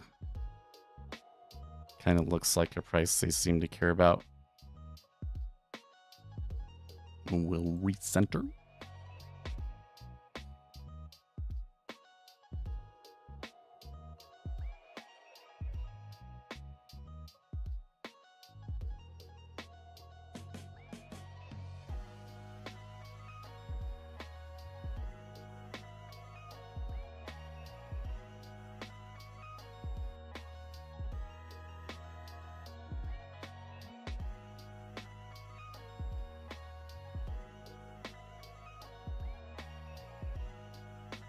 Okay, that's better. That's better.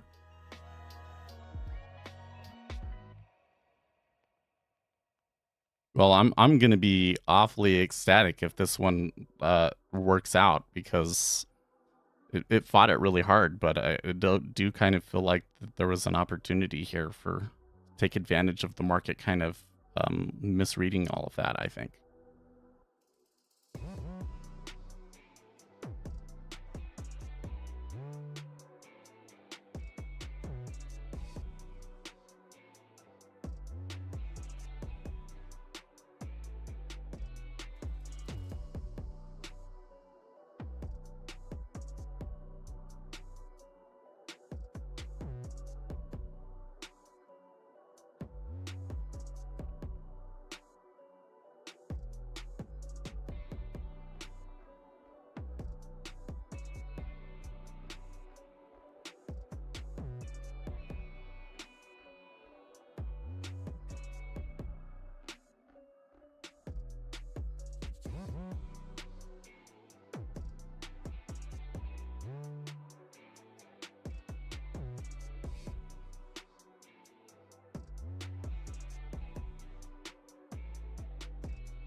So they're still kind of messing around with 22.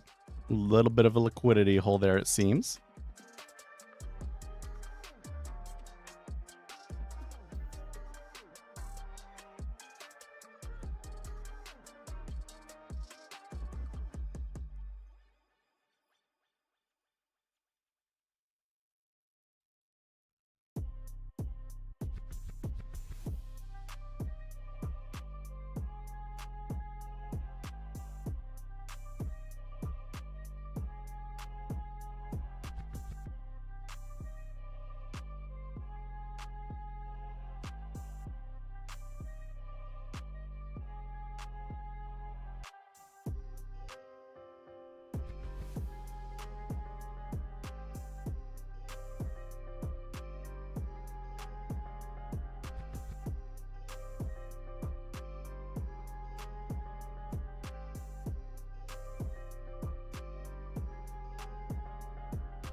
There's still a lot of activity, but it ain't really going anywhere, is it? It's just like really stuck in a hole.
Well, I kind of come back, but it's still, I'd say, pretty quiet.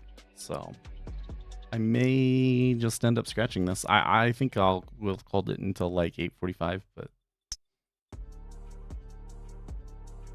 there's a few orders going into that big order at 20. I think that they're probably going to have to fill the big order to get through, though. If they clear it with like only 500 contracts, they'll be like, oh, spoof.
Still playing with it there. I'm getting to that thing where, like, when it ticks up and down, you're seeing the liquidity react really strongly to it, even though it seems like they're in a liquidity hole.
What was that, Spike? I didn't quite catch that one.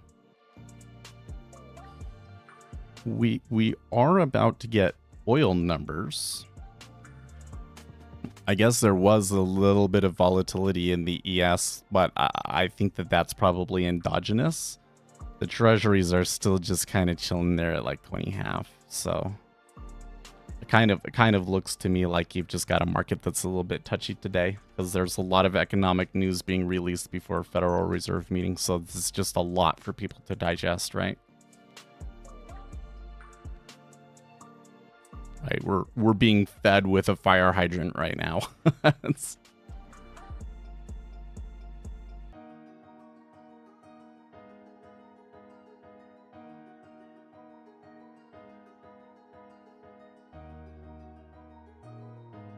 By the way, let's see if Zero Hedge has a story about all of those numbers that comes out. Chaos erupts at UCLA after pro-Gaza activists refuse entry to non-allied students. Okay. Turns into an all-out brawl, really.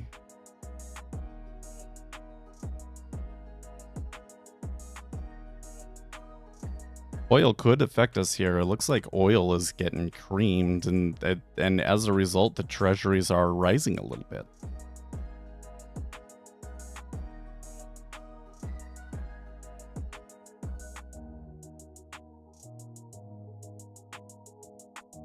Here's the story. Majorine Taylor Greene to force Mike Johnson ouster vote over Ukraine money, but top Democrats vow to save him.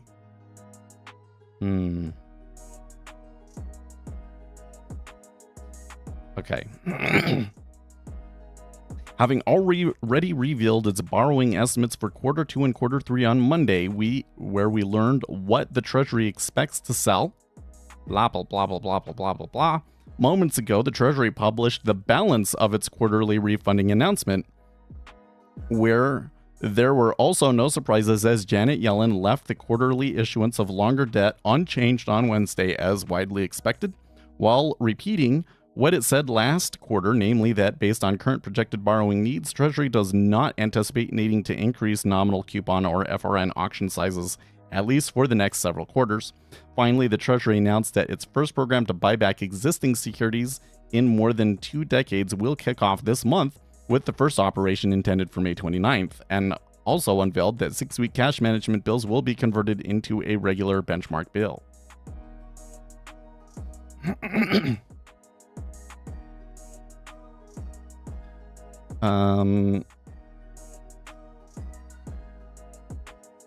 All in all, this is good news for coupon issuance, which some had expected would be a sizable increase this quarter with bill issuance turning negative, but that clearly has not happened.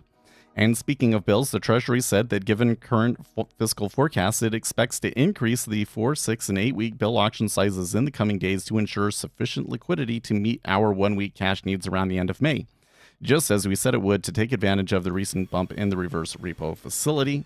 Then, in anticipation of the June 15th non-withheld and corporate tax date, Treasury expects to implement modest reductions to short-dated bill auction sizes during early to mid-June. Subsequently, over the course of July, Treasury anticipates returning short-dated bill auction sizes to levels at or near the highs from February and March.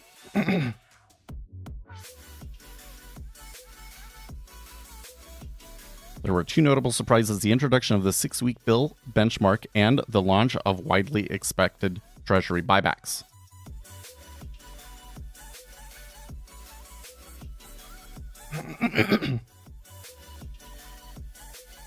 There's going to be like way too much detail in this for me to read it.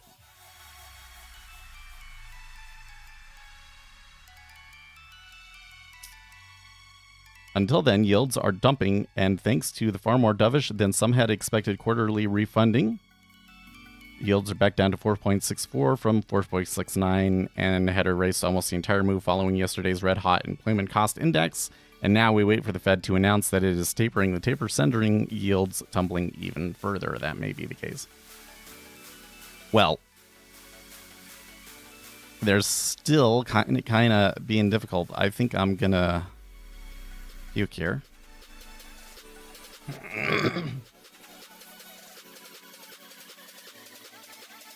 I do kind of wonder, there's going to be a lot of anticipation around what Powell says today and so forth.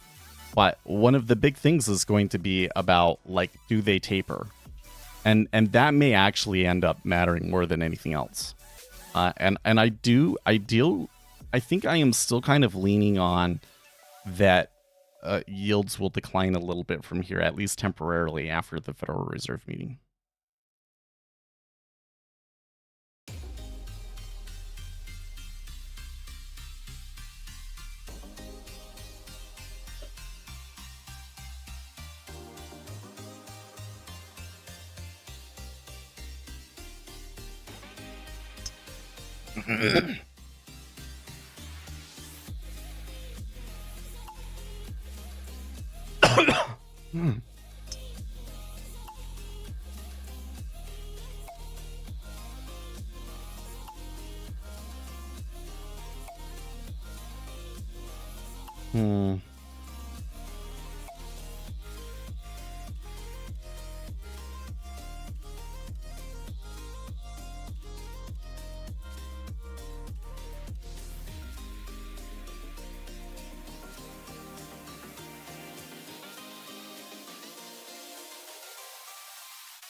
Yeah, if this all plays out the way that I think it is, it's going to be awfully confusing for most traders. So I guess we're gonna have a fun day set out for us. I will stream the Fed meeting, so.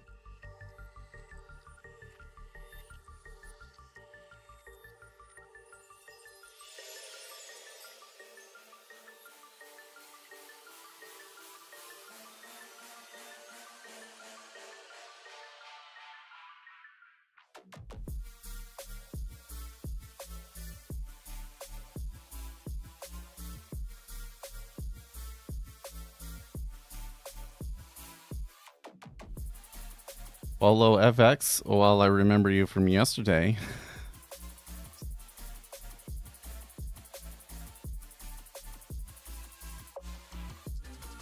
Still sitting at 21. Yeah, maybe I'm wrong and it moves here, but I'm kind of thinking that this is just going to be stuck, and that taking that trade off was the right thing, because that was kind of like a short-term trade based off of like how I think that they're going to read the news.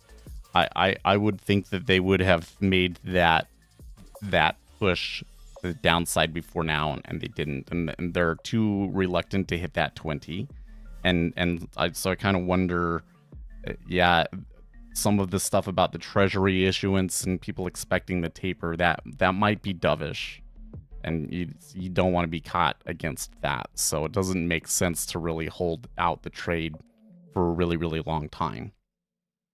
Even though we are getting some stagflationary data that I don't think is very good for interest rates. Or rather, that could lead to higher interest rates.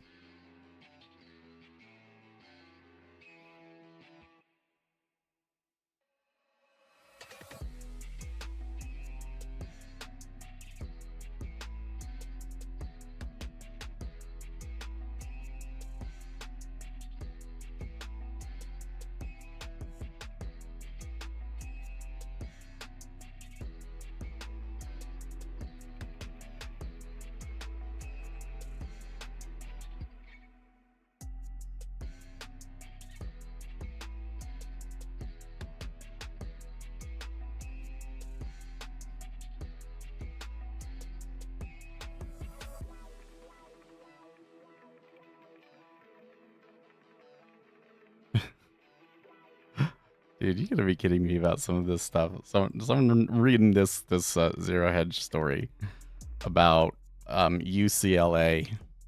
Far left activists have declared the UCLA campus a liberated zone and are refusing entry for many students not affiliated with the pro-Gaza protests. They have erected barriers and placed guards, creating makeshift checkpoints which require a special wristband in order to gain passage. Do these, how can they not see the irony in what they're doing? It's just like, why is everything in the modern world becoming a parody of itself? I just can't process so much stupid all at once, Good grief.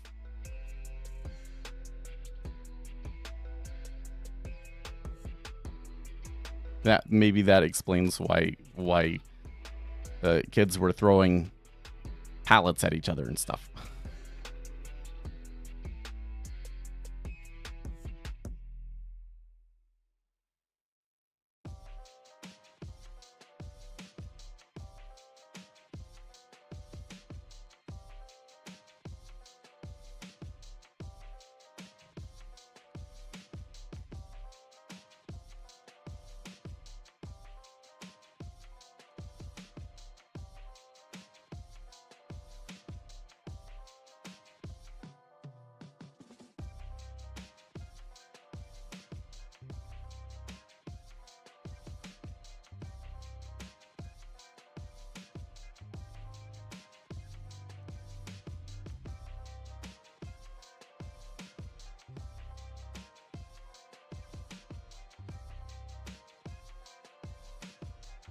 Oh, look, I got out too early. That was a significant take right there. I don't know. I'm still was kind of like, I think that they should have pushed before that. So, what happened, but well, let's see how far they get now that they're going.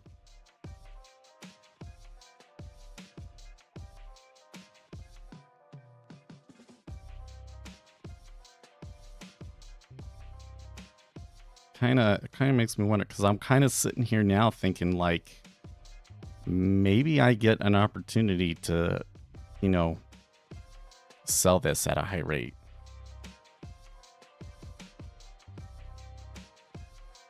How many trades do you take per day? Like 0.3 trades per day? Something like that.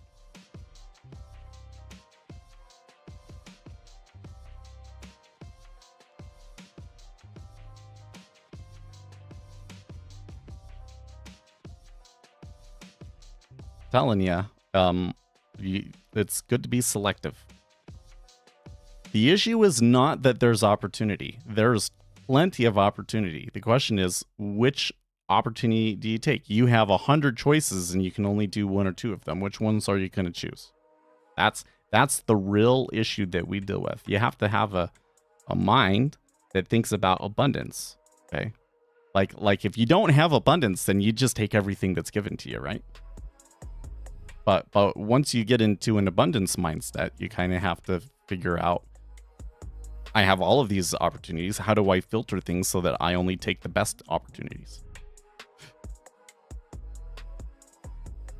How do you trade with spread? Well, so I tell you what, dealing with the yield curve is a very difficult thing. But there are some things with the spread that I've discovered that can really, really help out your trading if you are trading in the treasuries. And the biggest thing that I've discovered is that you can kind of sort out which way the spread is going at that time.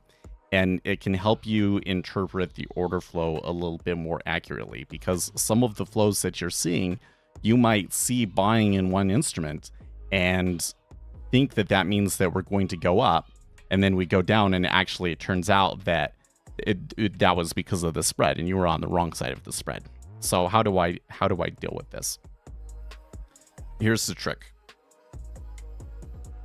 Most people, we think about the yield curve like this. Like you get, I'll draw a picture like this, where you kind of got this sort of a thing, and they say like these are like 1 month, and then this is a 5 and a 10 and a 30, right? And then they say, okay, when the yield curve is flattening, it actually kind of looks like this, maybe, right? Okay, so then you try and say, okay, so that means that the short-term yields are rising faster than the long-term yields are, and that's an inverted yield curve. But how do I like convert that over onto the DOM, right? So the way that I do it is this, the way that you calculate these spreads is it's always the front month times a ratio minus the back month times a ratio, right? So if I'm doing the 30 and 10, that's called the knob spread. It's going to be the 10-year treasury times a ratio, which I think is right now is probably something like 4-1. So it'll be 4 treasuries minus 1 bond, 1 ZB. And that's the value that you get out. And when you chart it, it looks like this. So this down here, that's the knob. Oh, actually, that's the 2 and 10. This one. This is the knob spread. Okay. Now, you look at which direction it's going, will tell you whether we are steepening or flattening. Okay. So if we're moving down,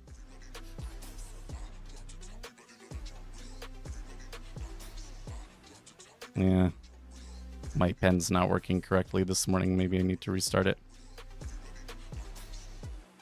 Let me restart it. I should fix that.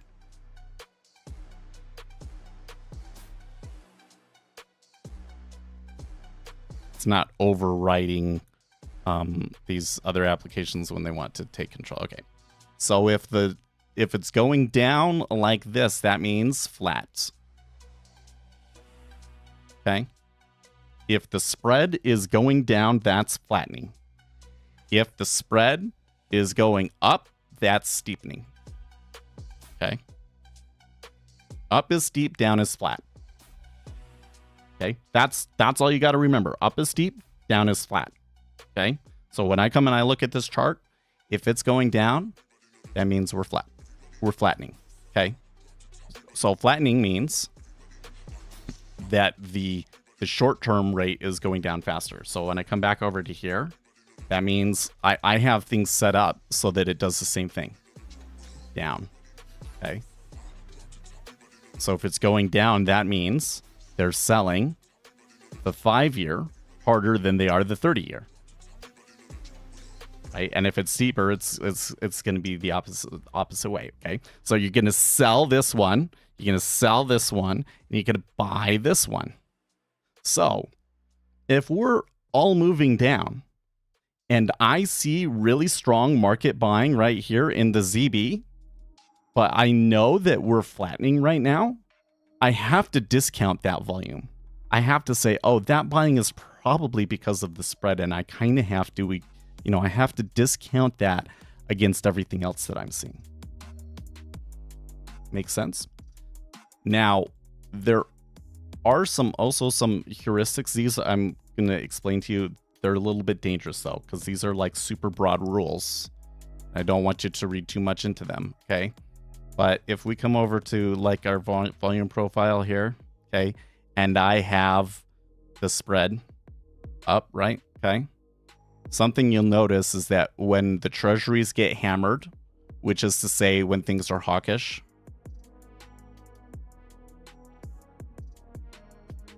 which way is the spread going?